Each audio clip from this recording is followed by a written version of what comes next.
자, 이어서 3교시 진행하겠습니다. 메인 매출 전표에 입력을 했고요. 그리고 나머지 요거는 이제 직접 입력. 재활용 자원 매입세 공제 신청서. 재활용 매입세 공제 신고서. 날짜가 2기 확정이니까 10월부터 12월이 되겠죠.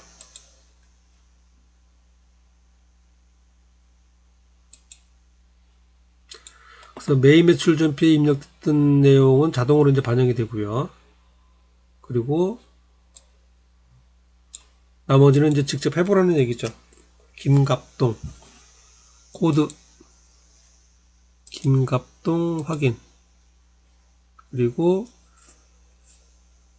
영수증을 받았다고 되어 있습니다. 개인한테 영수증 받은 거예요, 사오면서. 그리고 품명은 페이지, 수량은 500kg, 금액은 200만원, 그리고 103분의 3이 되겠습니다.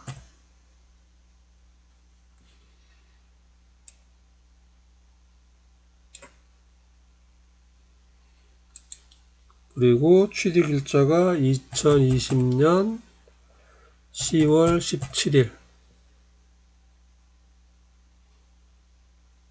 그리고 이제 밑에 한도액 계산하는 거, 매출액은 이제 자료에서 생략을 한다라고 되어 있고요. 그래서 재활용 폐지원 공제 신고서는 이렇게 작성을 직접 입력하시면 되고요. 그리고 매입 매출 전표에서 자동으로 반영이 되는 것까지 확인을 해봤습니다. 그래서 합계 금액이 지금 34만 9천 이렇게 되죠. 34만 9천 원 돈이요. 자, 닫고, 그리고 부가가치세 신고서에 반영된 걸 확인해 보겠습니다. 10월달 아니요 해주게 되면은 요 금액이죠. 금액. 조금 전에 했던, 지난 시간에 했던 의제 매입 신고서 반영이 됐고요. 그리고 요번 시간에 했던 재활용 폐지원 등 매입세 이렇게 반영이 됐다는 얘기입니다. 요 두 금액 합계 69만 5천 원이 그 밖의 공제 매입세에서 반영이 된 겁니다.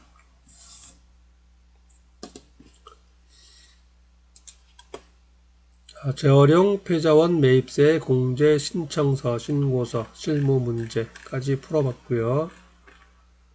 그리고 일반 전표 입력하는 것, 이것도 이제 한 번 더 해보겠습니다.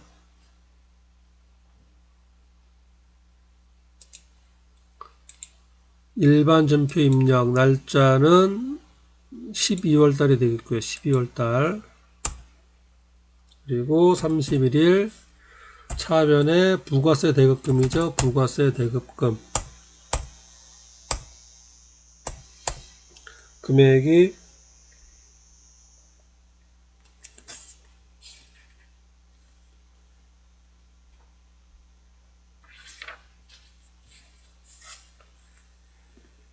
34만 9,514원, 34만 9,514원이 되겠습니다. 그리고 대변에 원재료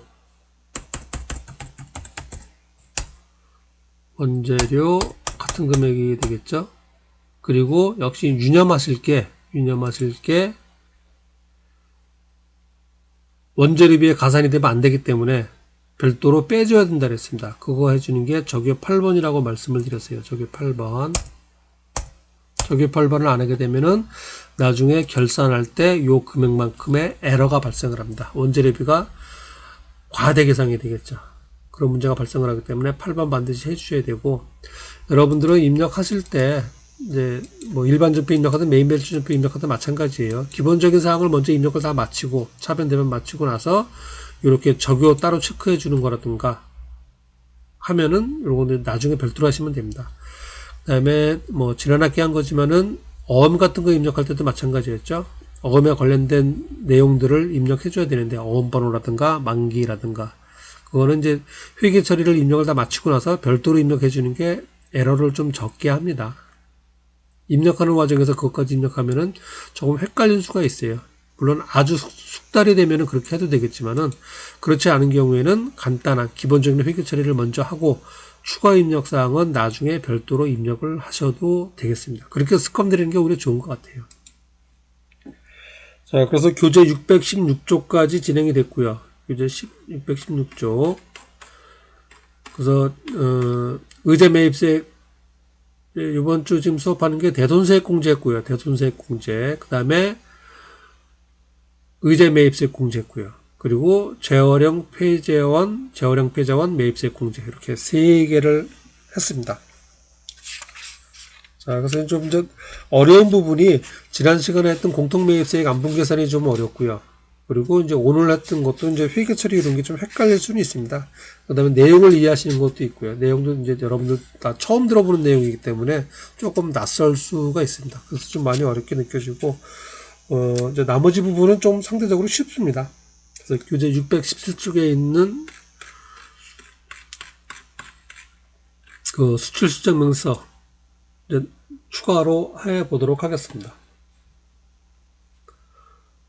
요거는 이제 그 부가치세 부속 명세서예요. 명세서고, 시험에서는 이렇게 자료 주어지는 대로 그대로 그냥 입력을 하시면 됩니다. 수출 실적 명세서.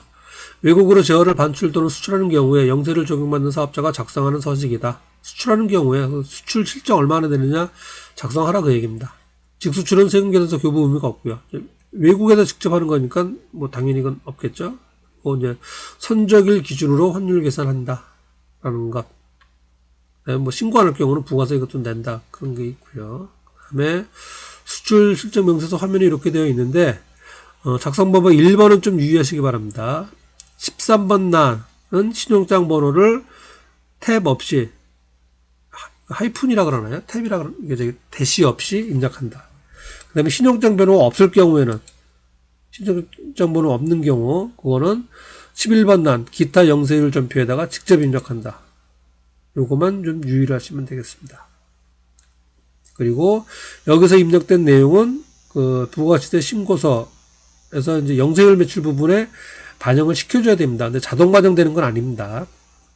지금 수출권 같은 경우는 이제 매입 매출 전표에다 입력을 하겠고요. 그리고 그 금액이 자동으로 일단 반영이 되고, 그 다음에 수출 실적 명세서는 별도로 작성하는 서식이 되겠습니다.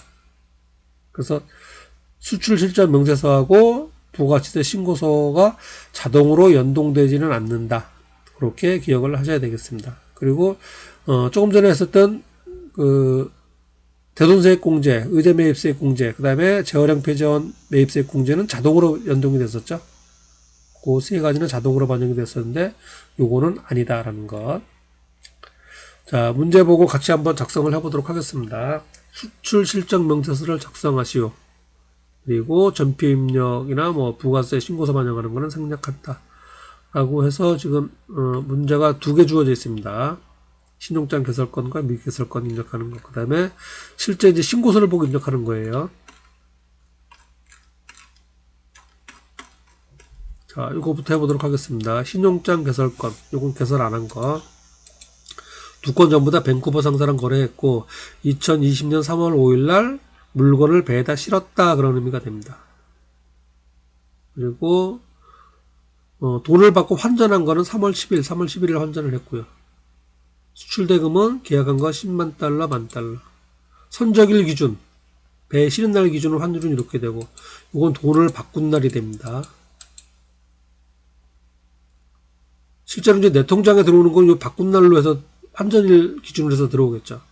그런데 신고 기준은 선적일 기준입니다. 얼마 팔았다라고 이제 그 세금기난서나 신고서나 회계장부에 반영되는 거는 선적일 기준이 되겠습니다. 자, 문제가 이렇게 되고 작성을 한번 해보도록 하겠습니다.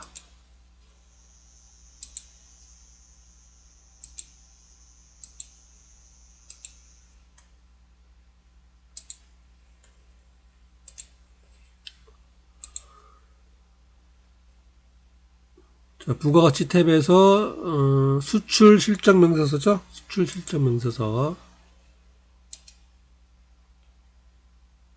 그리고 조회 기간이 날짜가 3월입니다. 그러니까 1월부터 3월이 되겠죠. 부가가치세는 항상 3개월 기준이에요. 1기 예정 확정, 2기 예정 확정.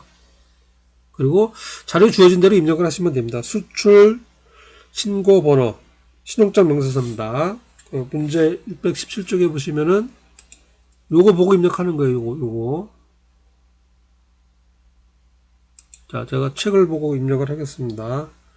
020, 아까 탭 없이 입력하라 그랬죠? 대시 없이. 1호 06 013 84 08 6 하면 자동으로 이렇게 나눠지고요. 그 다음에 선적 일자 2020년 3월 5일 2020년 3월 5일 통화 코드 나오면은 FE 또는 단추를 누르시면 되겠죠. 메뉴 코드. 그리고 지금 미국 달러예요. 미국 US 달러 확인. 환율은 선적일 기준 환율입니다. 1달러당 1200원. 그리고 받기로 한 외화는 10만 달러, 10만. 엔터 하면은 자동으로 이렇게 계산이 되죠. 그리고 거래처는 역시 코드, FE 코드 눌러서 지금 문제에서는 밴쿠버 상사라고 되어 있습니다. 밴쿠버 상사 확인. 그리고 여기 입력된 내용이 위에 이렇게 집계에 자동으로 반영이 되죠. 10만 달러 원화로 바꾸면은 1억 2천만 원 되겠습니다. 자, 첫 번째 자료 입력을 했고요. 그 다음에 두 번째 자료가 되겠습니다. 두 번째 자료는 신용장 번호가 없어요. 신용장 번호 없는 경우는 직접 입력하라 그랬습니다. 이게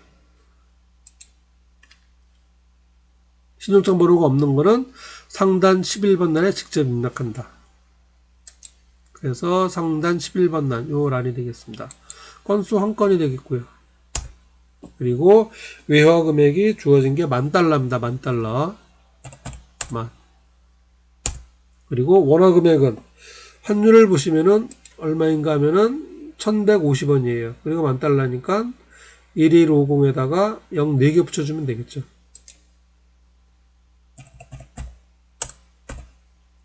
1150만원 되겠죠.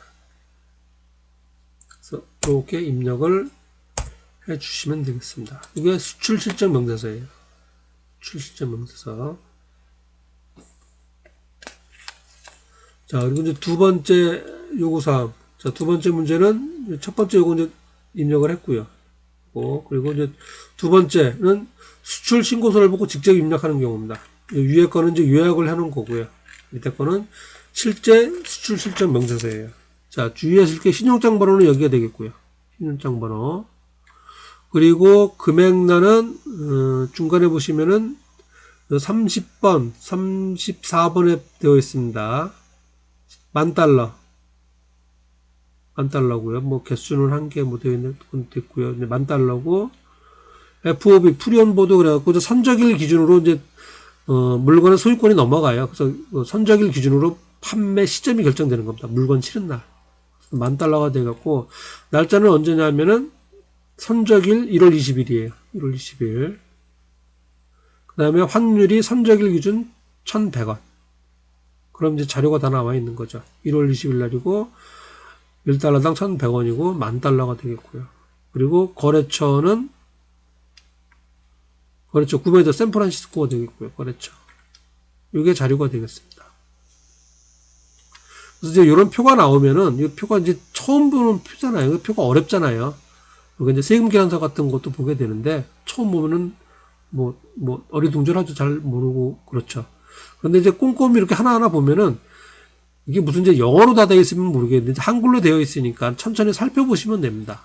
제출번호, 신고번호, 신고자, 신고일자 뭐 이런 식으로 살펴보시면은 표의 내용을 개략적으로 이해할 수 있어요. 물론 100% 이해하기는 쉽지 않겠지만은 이 표가 무슨 표고 뭐 누가 발행한 거고 언제 발행된 거고 뭐 금액은 얼마고 하는 것들은 파악을 해볼 수가 있습니다. 그래서 이런 표를 보실 때 그냥 어이구 이렇게 뭐 어렵네 뭐 혼란스럽네 하지 말고 천천히 한번 살펴보는 습관을 갖는 것도 좋습니다. 그래서 내가 필요로 한 것만 기억을 하면 되니까요. 그리고 처음 보는 사람들이 어려워할 만한 내용들은 다 또 중간에 뒤에 이렇게 설명이 되어 있습니다. 그렇게 해서 이제 공부를 하실 적에, 요 세법 공부만이 아니고 다른 공부를 하실 적에도 어떤 표 같은 거 나오면은 이렇게 천천히 살펴보시면은 그렇게 어렵지만은 않습니다. 자, 이제 중요한 내용을 살펴봤고요. 입력을 한번 해보도록 하겠습니다. 아까 이제 이 자리였었죠? 수출 실적 명세서. 자, 저는 이제 책을 보고 입력을 합니다. 신고번호.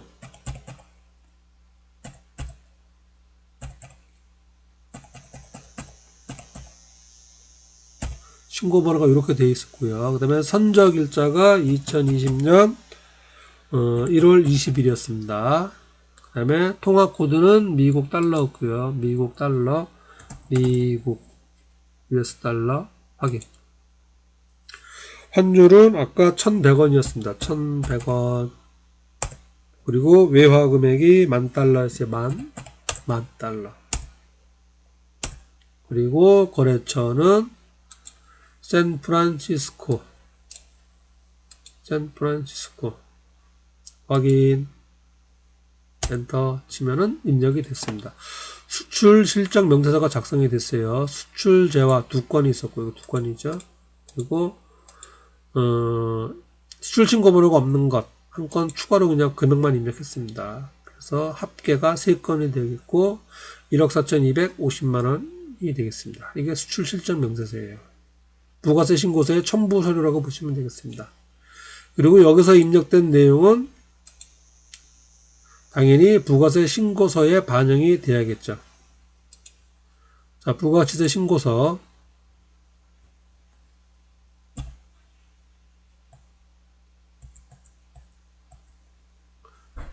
어디에 반영이 돼야 되냐면은 여기에 반영이 돼야 된다는 얘기입니다. 근데 자동으로 연동되는 건 아니고 우리가 수출하는 거는 매입 매출점 입력해서 여기에 반영이 되죠. 내국 신용장, 그 세금계산서가 있는 것, 없는 것. 그래서 여기에 반영이 됩니다.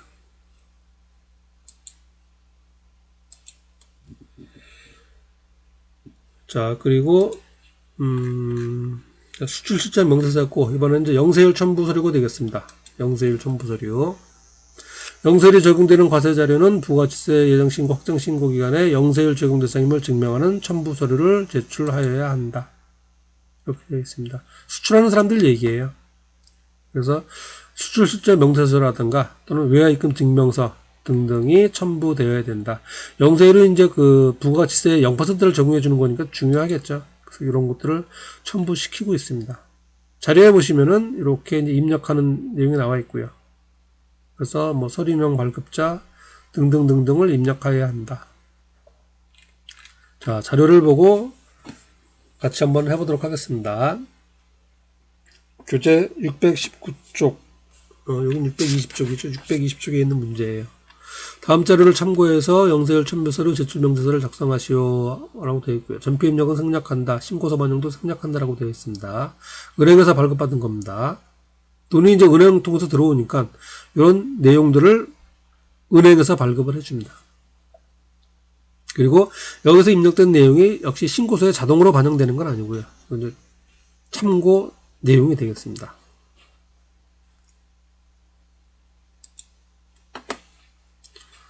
영세율 첨부서류 제출 명세서. 역시 자료 보고 그대로 입력하는 내용이에요. 그래서 특별히 어렵거나 그런 내용은 없습니다. 자료에서 보시면 1월부터 3월까지가 되어 있고요. 그리고 서류명, 수출대금 입금 증명서, 수출대금 입금 증명서. 그리고 발급자는 코드에서 국민은행. 발급일자, 자료 있는 그대로 입력이에요. 2020년 1월 9일. 선적일자, 2020년 1월 2일. 통화코드, 코드에서 미국. 환율 1,100원. 외화 20,000달러. 과세 유형. 자, 화면 하단에 보시면은 영세율 수출 이렇게 되어 있습니다. 지금 보시면은 전부 다 영세율이 됩니다. 영세율 12번 영세. 매입 매출 전표에서 영세율 입력했다는 얘기죠. 영세율 구분, 구체적인 내용, 코드 누르면은 어떤 경우인가. 내국 신용장에 의한 것 3번이 되겠습니다. 3번 확인. 내용은 매입 매출 전표 때 입력을 했을 테고요. 그거에 의해서 부가세 신고서로 반영이 되었을 거고, 그 다음에 요 명세서는 물론 이제 요 수출대금 입금 증명서라는 걸 첨부해야 되고요. 요런 서류들 목록이 뭐뭐 있는가를 작성하는 거예요. 내가 내는 서류가 뭐뭐 있는가. 그러니까 그대로 자료 보고 입력하는 거죠. 자, 두 번째는 외화 입금 증명원.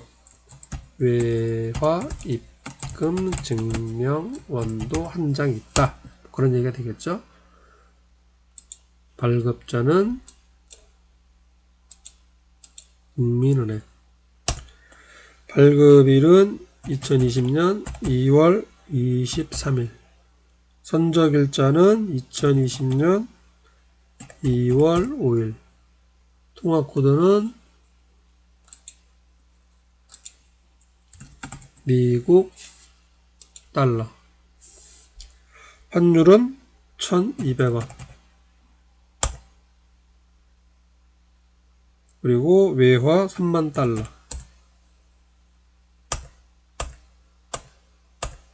과세 유형은 영세. 그 다음에 영세일 구분은 이 중에서 내국 신용장 공급 확인하면 되겠습니다. 이게 영세일 첨부 서류 제출 명세서예요. 그냥 보고 입력하는 거니까 특별히 뭐 어렵고 그런 내용은 없습니다. 자, 그리고 이제 건물 등 감가상각 취득 명세서인데 요거는 다음 시간에 하도록 하겠습니다. 다음 시간에 하도록 하고, 자, 오늘 한 내용을 살펴보면은 그 대손세액 공제가 있었고요. 거래처 부도나는 것. 그래서 이미 낸 매출세액을 공제받는 게 있었고, 그리고 그 의제매입세 공제 받는 거 있었고요. 변세 농산물을 가지고 제품 만들었을 경우에 한 것. 그리고 피자원 매입세액 공제해 주는 거 있었고요. 그리고 지금 조금 전에 살펴본 그 수출 신고서, 수출 실적 명세서가 있었고, 지금 한 영세율 첨부 서류 제출 명세서가 있습니다. 수출 실적 명세서하고 영세율 첨부 서류 명세서는, 제출 명세서는 자료 보고 그냥 입력하는 거니까 뭐 특별히 뭐 기억하고 뭐 그럴 것까지 뭐 외워야 되거나 하는 내용들은 없었고요.